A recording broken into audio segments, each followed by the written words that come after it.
আজকে আমাদের লেকচার হচ্ছে অ্যাকিউট কিডনি ইনজুরির উপর।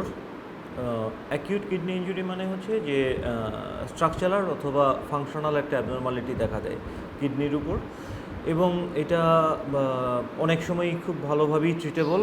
সেই কারণে কজটা আইডেন্টিফিকেশন, আর্লি ডিটেকশন এটা খুব গুরুত্বপূর্ণ। এই অংশটুকু আসলে আমরা কিছুদিন আগেও একটা লেকচারে পড়িয়েছি, তো ফলে আমরা একটু দ্রুত আলাপ করি। প্রথম কথা হচ্ছে যে আমরা অ্যাকিউট কিডনি ইনজুরি হচ্ছে এটা বুঝতে পারবো কীভাবে। আমাদের এই যদি ডেফিনেশনটা দেখি, তিনটা ক্রাইটেরিয়া আছে, এটা দিয়ে আমরা বুঝতে পারবো। একটা কি, যদি আমাদের যে বেসলাইন ক্রিয়েটিনিনটা ছিল যদি আমাদের এটা জানা থাকে এবং সেটার থেকে 1.5 টাইমস বেড়ে যায় ক্রিয়েটিনিন। আমরা যদি একটা উদাহরণ দিই যে বেসলাইন ক্রিয়েটিনিন ছিল 1 এবং এখন আমরা পাচ্ছি 1.5, then there might be an kidney injury. অথবা আরেকটা হতে পারে যে আমাদের বেসলাইন থেকে আমাদের কিডনি সিরাম ক্রিয়েটিনিনটা 0.3 মিলিগ্রাম পার ডেসিলিটার বেড়ে গেল। তার মানে আমার বেসলাইন ছিল 1, এখন যদি আমি 1.3 পাই। এটার একটা ছোট অসুবিধা আছে যে অনেক সময় হয়তো বা আমাদের বেসলাইনটা জানা নাও থাকতে পারে, তো তখন এটা ক্যালকুলেশন করাটা একটু অসুবিধাজনক। কিন্তু যদি আমাদের ধরেন একদম ইমিডিয়েট পাস্ট না জানা থাকুক, পেছনের দিকে যদি কখনও আমরা জানতে পারি যে এই সময় ক্রিয়েটিনিনটা এমন ছিল, এবং তার উপরে ভিত্তি করে যে 1.5 টাইমস অর 50% অথবা 3 গ্রাম পার ডেসিলিটার যদি ক্রিয়েটিনিন বেড়ে যায়, তাহলে আমরা মনে করতে পারি যে অ্যাকিউট কিডনি ইনজুরি হচ্ছে বা হয়েছে। আরেকটা আছে, সেটা হলো যে অলিগো ইউরিয়া যদি ডেভেলপ করে। অলিগো ইউরিয়ার ডেফিনেশনটা আসলে সবখানেই 0.5 milligram per KG per hour. তো যদি অ্যাকিউট কিডনি ইনজুরির ক্ষেত্রে হয়, আমাদের এটা ঠিক 24 ঘন্টায় হিসাব করার প্রয়োজন নাই। আমরা যদি 6 ঘন্টায় দেখি, যদি আমরা দেখি যে 6 ঘন্টার মধ্যে urine output 0.5 milligram per KG per hour হচ্ছে, তাহলে বা এর চেয়ে কম হচ্ছে, তাহলে আমরা মনে করতে পারি যে কিডনিতে কোনো একটা সমস্যা হচ্ছে। যেমন একজন মানুষের ওজন যদি হয় 50 কেজি, 0.5 মিলিগ্রাম পার কেজি, তাহলে 50, আমরা যদি if we multiply 0.5 into 50, it will be 25। So 25 then per KG per hour for 6 hours. দেন এটাকে যদি 25 multiplied by 6, then it will be 150। So 6 ঘন্টার মধ্যে 50 কেজি একজন মানুষের যদি ইউরিন আউটপুট 150 ml এর কম হয়, তখনও আমরা মনে করতে পারি যে অলিগিউরিয়া হচ্ছে। তখন আমরা মনে করতে পারি যে অলিগিউরিয়া হচ্ছে এবং it might be due to acute kidney injury. So এই ডেফিনেশনের জন্য আমাদের এই তিনটা ক্রাইটেরিয়ার যে কোনো একটাও যদি আমাদের মিট করে, আমরা মনে করতে পারি যে একেআই হচ্ছে। এখানে একটা স্টেজিংয়েরও ব্যাপার আছে অ্যাকিউট কিডনি ইনজুরির ক্ষেত্রে।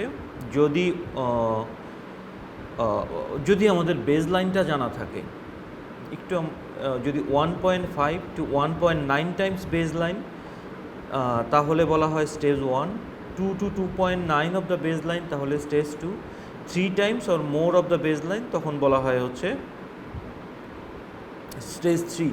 এটা একটু সিম্পলভাবে মনে রাখা যায়, সেটা হচ্ছে স্টেজ 1, আপনি খেয়াল করেন 1 মানে 1.5 to 1.9, stage 2, 2 to 2.9, 2, stage 3, 3 and above. So stage 1, stage 2, stage 3, তিনটাই হচ্ছে 1, 2, 3 ক্রিয়েটিনিনের লেভেলটা মাল্টিপ্লাই করবে বেসলাইন থেকে। আমরা কজেস অফ একেআই নিয়ে আলাপ করেছিলাম। কজেস অফ একেআই এর ক্ষেত্রে আমরা যেই জিনিসটাকে খুব গুরুত্ব দিয়েছিলাম যে এটা প্রি রেনাল কারণে হতে পারে, রেনাল কারণে হতে পারে, পোস্ট রেনাল কারণে হতে পারে। যদি প্রি রেনাল কারণে হয়, কাজটা আসলে মোস্টলি আমাদের বেসিক আইডিয়াটা হচ্ছে যে রেনাল পারফিউশন অথবা রেনাল ব্লাড সাপ্লাই আমাদের কম্প্রোমাইজড হচ্ছে। এটা যে কোনো কারণেই হোক, এটা ব্লাড লসের জন্য হতে পারে, ভলিউম লসের জন্য হতে পারে, এবং ব্লাড লস এবং ভলিউম লসও যে কোনো কারণেই হোক, অথবা যদি কোনো কারণে আমার ব্লাড সাপ্লাই অবস্ট্রাকশন হয়, সেই ক্ষেত্রেও হতে পারে। দ্বিতীয় যেটা আমরা বলেছিলাম যে রেনাল কজের ক্ষেত্রে আমাদের ছিল glomerulonephritis, vasculitis, small vessel vasculitis, interstitial nephritis এবং অ্যাকিউট টিউবুলার নেক্রোসিস। এইসব যেই কারণে ঘটতে পারে সব কারণেই দেখা যাবে আমাদের একটা একেআই ডেভেলপ করতে পারে। পোস্ট রেনালের আইডিয়াটা আসলে ভিন্ন। পোস্ট রেনাল আবার একটু ভিন্ন ধরনের, যেই কারণেই হোক পোস্ট রেনালটা আসলে দেখা যাবে হলো ইউজুয়ালি অবস্ট্রাকশনের কারণে, whatever is the reason. It might be due to stone, tumour, it might be due to cancer, fibrosis, stenosis, যাই ঘটুক, যে most cases is due to obstruction. So pre renal is reduction of perfusion.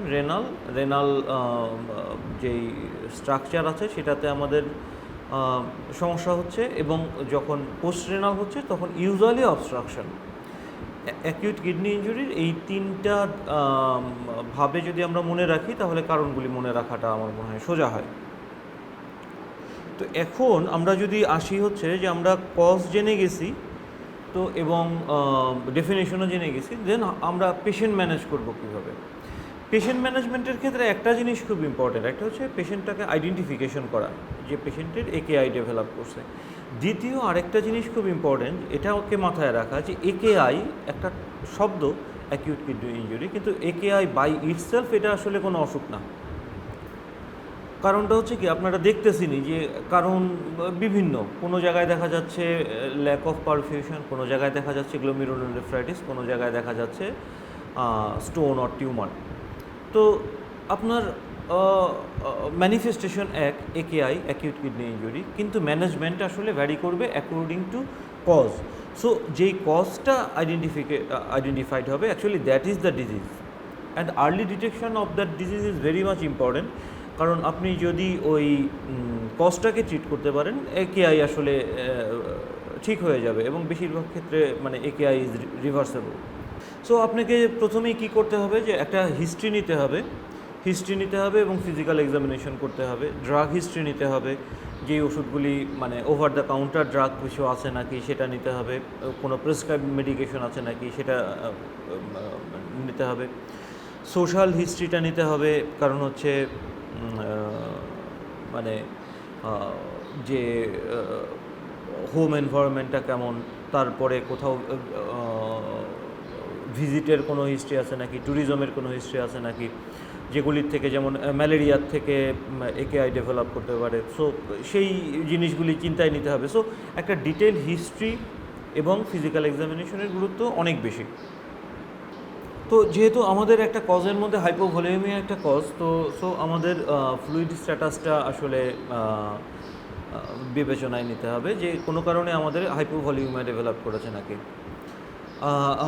Acute or chronic heart ফেলিউরের কোনো features আছে নাকি, infection, sepsis এমন আছে নাকি, cardiac output কেমন, এই জিনিসগুলি দেখতে হবে। এখন আমরা যখন ইনভেস্টিগেশনস করব তখন আসলে কীভাবে ইনভেস্টিগেশনস করব, প্রথমে আমাদের যেটা দেখতে হবে যে সেটা হচ্ছে যে ক্রিয়েটিনিনটা কত। সেটা তো আসলে আমরা প্রথম ডায়াগনোসিসের সময়ই নিতে হবে। দেন আমাদের যেই কাজগুলি করতে হবে, যে কিডনিতে যখন ইনজুরি হয় সিরাম ইলেকট্রোলাইটসের কী অবস্থা, টোটাল ব্লাড কাউন্টের কী অবস্থা, ইউরিন অ্যানালাইসিস করতে হবে, রুটিন মাইক্রোস্কোপিক এক্সামিনেশন করতে হবে। সো ইউরিন অ্যানালাইসিস করতে হবে। ইনফেকশান যদি সাসপেক্ট করা হয় সেক্ষেত্রে ইনফেকশানের সোর্স খুঁজতে হবে। যদি অবস্ট্রাকশন সাসপেক্ট করা হয় তাহলে অবস্ট্রাকশনের সোর্স করতে হবে। একটা abdominal ultrasonogram, abdominal X ray of the KUB region, সেটা করা যেতে পারে। সো এইভাবে আসলে according to suspicion of the cause আমাদের আসলে পরীক্ষা নিরীক্ষাগুলি করতে হবে। ইউরিন যখন আমরা আসলে এক্সামিন করি তখন অনেকগুলি ফাইন্ডিংস শুধু ইউরিন থেকেই পাওয়া যায়।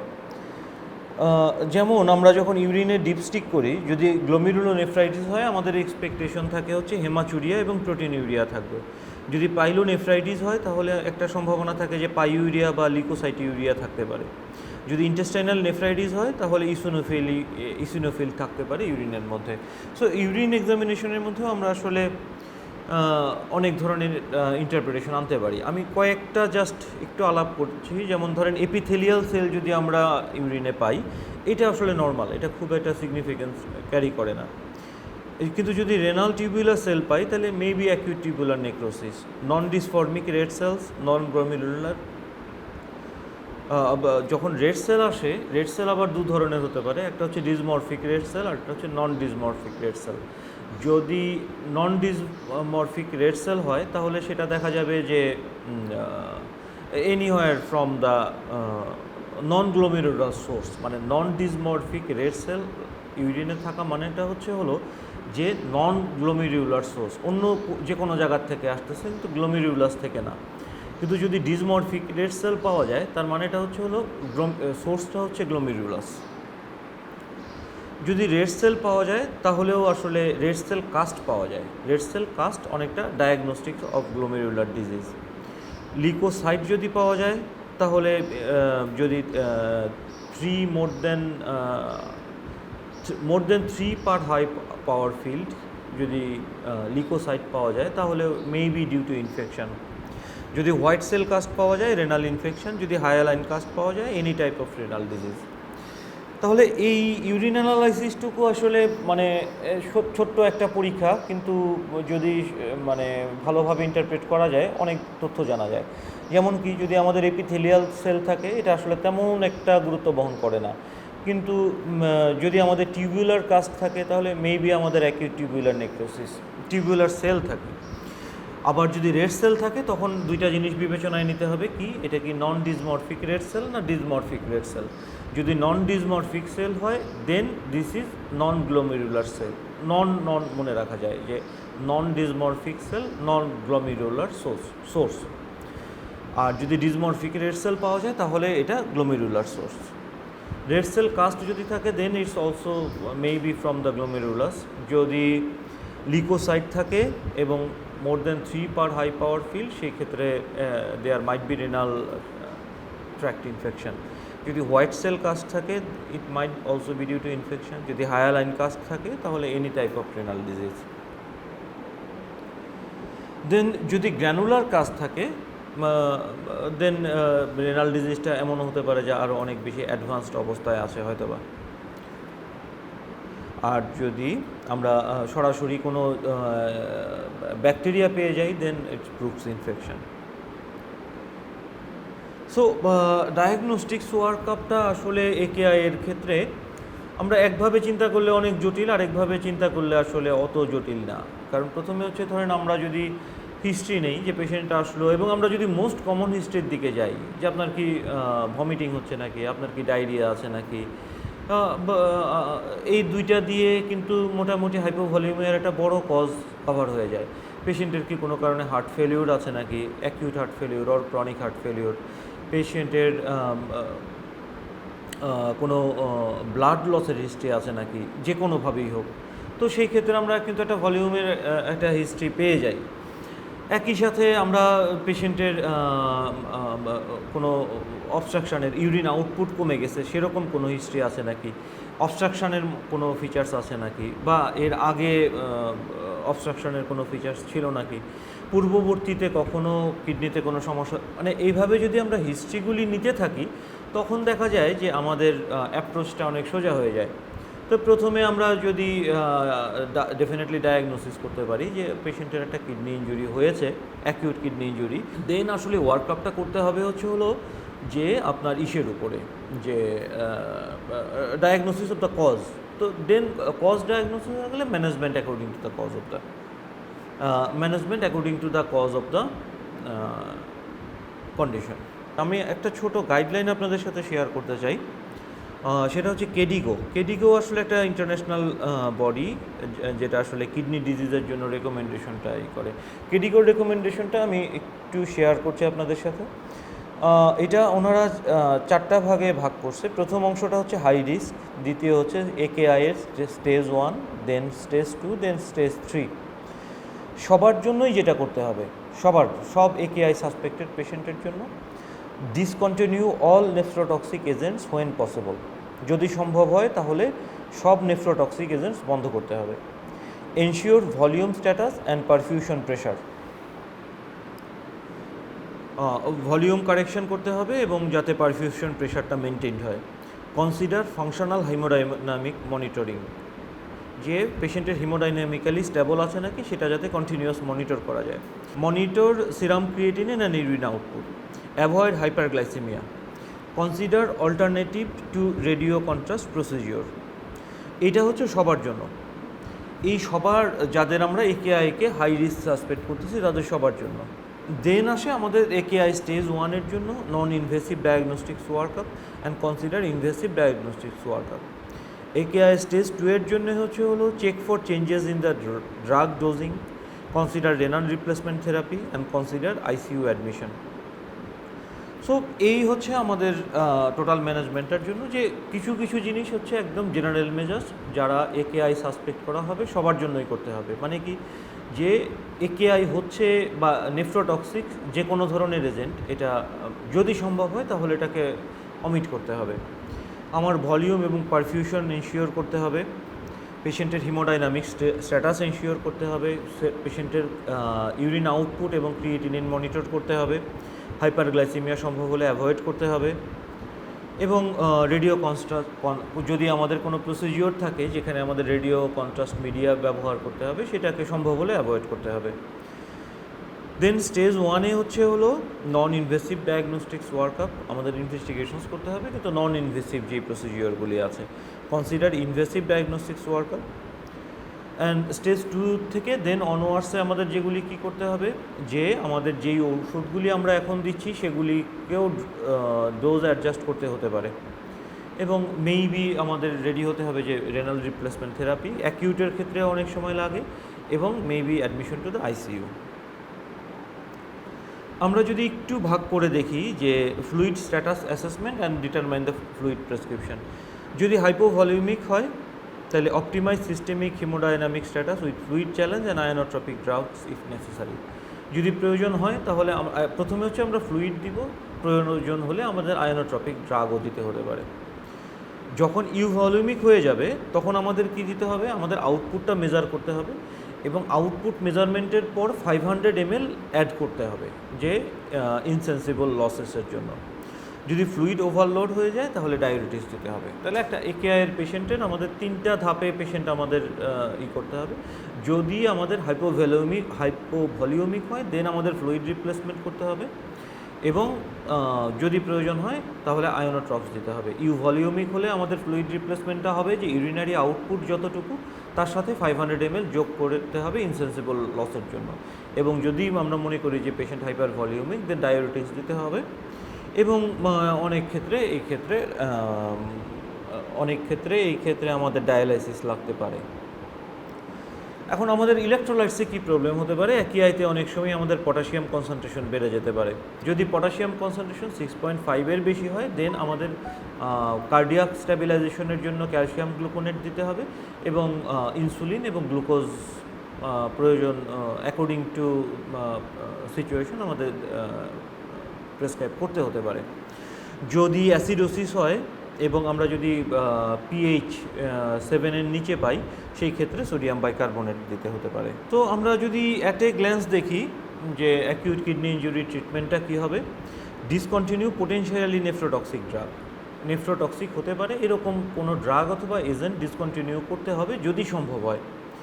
Reduce dosage of therapeutic drugs according to level of renal function. এটা আমাদের আসলে সব ড্রাগের ক্ষেত্রেই সত্যি যে রেনাল ফাংশন যখন ইম্পেয়ার হয়ে যায় তখন আমাদের ডোজ অ্যাডজাস্ট করতে হতে পারে, এবং সেটার গাইডলাইন অনুযায়ী করাটা প্রয়োজন। Ensure adequate nutritional support.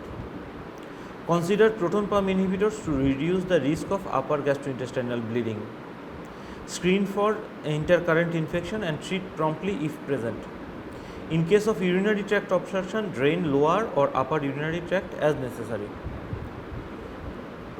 So আমাদের আইডিয়াটা কি, যে প্রথমে হার্মফুল এনি এজেন্ট ডিসকন্টিনিউ করা, প্রয়োজনীয় এনি এজেন্ট রেনাল ফাংশন অনুযায়ী অ্যাডজাস্ট করা, যদি অবস্ট্রাকশনের কোনো ফিচার্স পাই তো সেই ক্ষেত্রে সেই অবস্ট্রাকশনকে রিলিজ করা, ইউরিনারি আউটপুট মেজার্স করা, রেনাল ফাংশনটাকে মেজার্স করা, ভলিউম স্ট্যাটাসটাকে অ্যাসেস করা এবং অ্যাপ্রোপ্রিয়েটলি ভলিউম ম্যানেজমেন্ট করা।